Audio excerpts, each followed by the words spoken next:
आज हम आपको एक ऐसे संत के बारे में बताना चाहते हैं जिनसे माँ काली साक्षात वार्तालाप करती थी।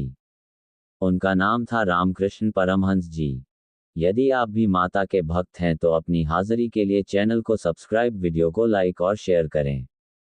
यहाँ रामकृष्ण परमहंस की एक प्रसिद्ध कहानी है जो उनकी सादगी और ज्ञान को दर्शाती है।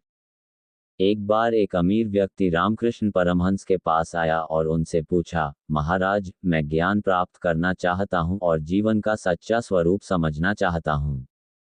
मुझे क्या करना चाहिए?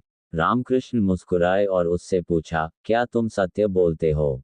उस व्यक्ति ने जवाब दिया, हाँ महाराज, मैं कोशिश करता हूँ, पर कभी कभी यह कठिन हो जाता है। रामकृष्ण ने सहमति में सिर हिलाते हुए उसे एक साधारण सा निर्देश दिया, आज से एक नियम बना लो कि तुम केवल सत्य ही बोलोगे। चाहे कुछ भी हो जाए, हमेशा सच ही बोलना। व्यक्ति को यह सुनकर थोड़ी हैरानी हुई। उसने कहा, क्या बस यही करना है?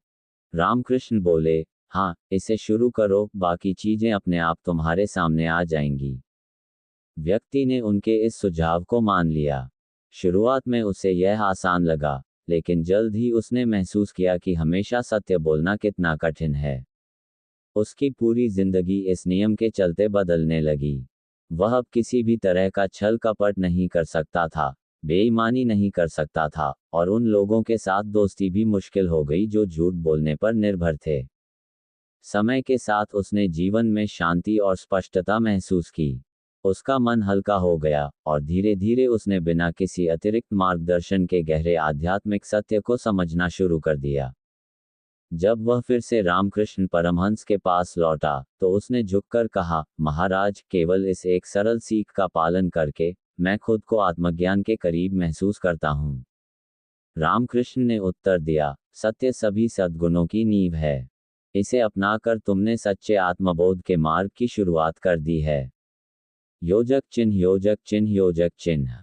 ये कहानी बताती है कि रामकृष्ण परमहंस ने कैसे साधारण लेकिन गहरी सीखें दी।